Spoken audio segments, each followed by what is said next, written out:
G'day, g'day, g'day. It's over. I'm very excited. This is the final build of this very, very, very long series. But hey, I had to make it long, you know. I had to keep the time down because the viewing concentration just isn't there anymore. When I say isn't there anymore, I mean it's what YouTube recommends, that you keep it to a minimum to keep the viewers interested. So what I've done here is I've screwed on these knobs and applied candle wax to the threads. And I've also just now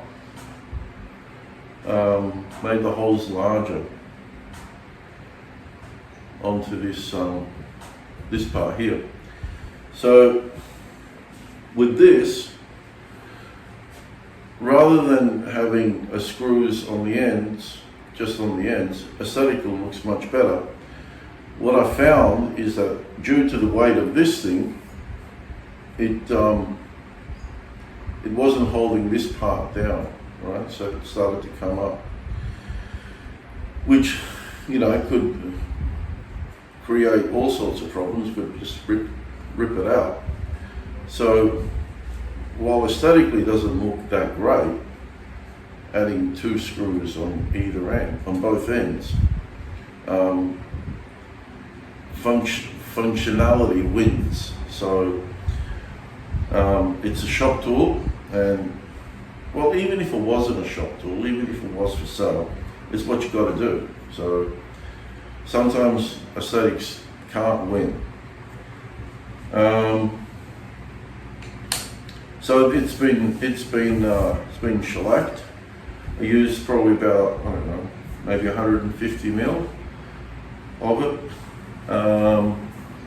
And it is a 1 pound cut, so I can apply heavier coats. I didn't apply many coats, which is why I only use 150 mil.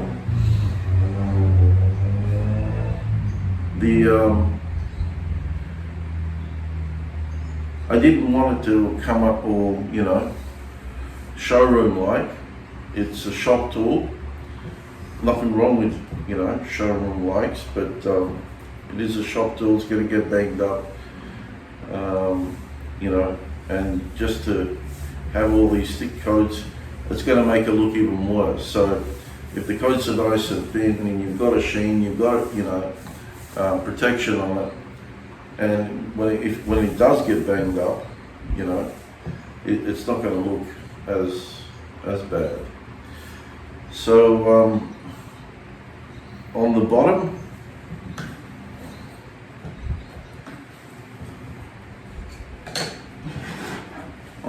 of this thing, I only applied 1 coat, and it looks like I actually haven't even applied anything. It's rough as I wanted it to be, but I had to apply at least 1 coat. I don't want anything on here, you know, to be honest, because it's going to go onto a raw product, and I don't want any potential. And I'm just saying it's potential, not cross-contaminated. Just, I know it's overkill. It's silly of me to even think some of it would come onto the product, but I only just applied just 1 coat of it. But I apply that coat because if you just apply to one side only and you don't apply it to the other, the moisture is going to want to come out through here. And yes, this side is more sealed up than this side, and the chances of the moisture still coming out more through here is there, but not as much. So then, you know, there's a less chance of it, you know, warping or cupping and things of that nature. I did want to say something else, I completely forgot where it was. So I just marked here with B1 and I marked here with B1, so I know this goes on there.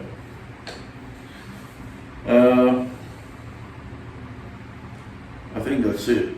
I don't think there's anything else to add. So, oh yeah, there is actually.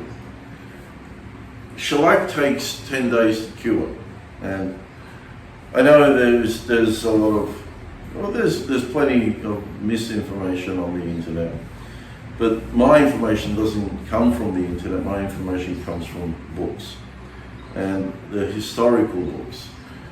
So we're better to learn than from the people who lived in those times, worked in those times, and wrote books about how to do things. And I found in numerous places it takes 10 days to cure. So like oil takes, you know, 3 weeks to cure. Shellac takes 10 days, and you know, when I first encountered my first issue with shellac, because I didn't know at the time that it takes 10 days to cure, I would leave it to dry overnight, and I thought, yep, it's, you know, it's touch dry, it's dry, it's not sticking, I can see it's dry. And then I bubble wrapped the product, and I got a nasty surprise that it was there was the bubble wrap imprinted on it. And then I'd ring up the supplier who sold me the shellac and said, you know, what's wrong with your shellac? It doesn't seem to be drying, and this and that, yada yada yada. So I found out through books that yeah, it takes 10 days to cure. So I allow my products now 10 days to cure. And that definitely solved it. So I'm going to start putting this thing together.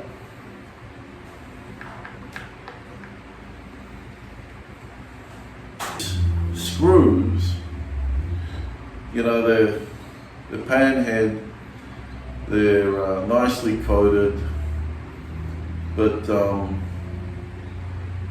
they are poor quality Chinese made screws.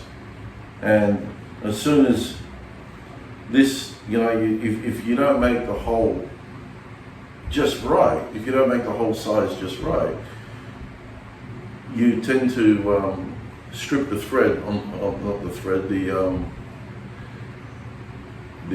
what's it called, the Phillips on it very, very quickly. So whether this was, you know, a slotted screw or a, this part here gets stripped, and that's exactly what's happened here. So they got stripped very quickly, and that's just because it's a low quality made screw.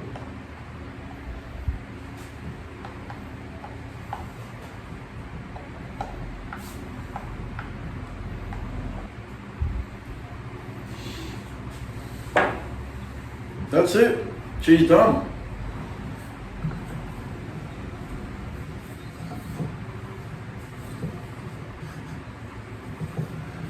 She works as expected. Rises, lowers.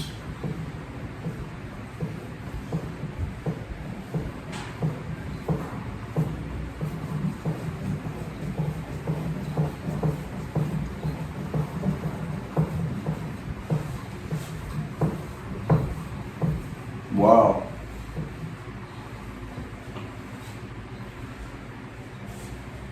Wow.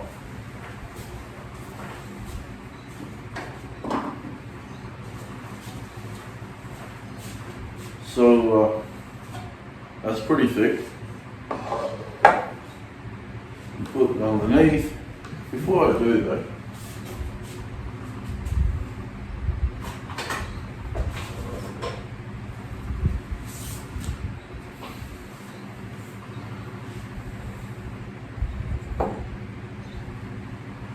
opening is 5 3/4.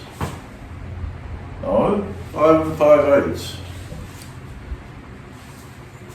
That's pretty good.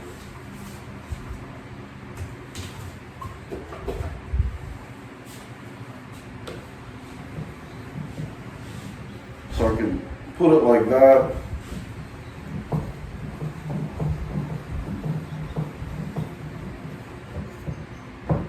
And that's it. That's all the pressure that is needed. And then the bottom can be now gluing to the top.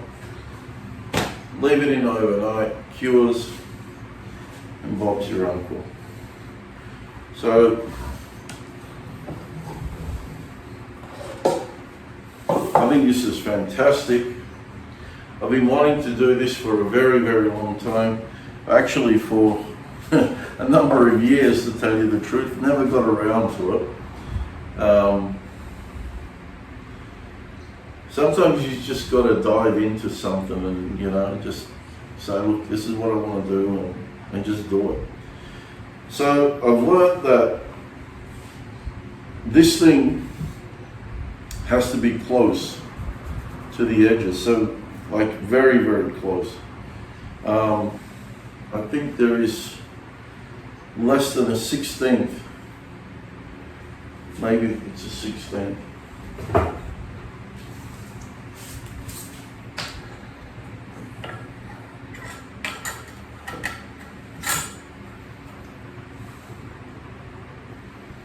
Yeah, it's right on a 1/16. So that is a good spacing, 1/16 on both sides, and then you won't have this side to side movement, not side to side, but you know, this warp move, where it's angling, okay, where it's turning on one side. So it will always remain like that, but it does not actually have any, you know, adverse effect, because I've already put these packings here on the side, and you know, it has limited that movement. If it's too much, then the chances are it'll lock itself or wedge itself or whatever you want to call it, and then you won't be able to lower it or make it rise. So that's the purpose of that.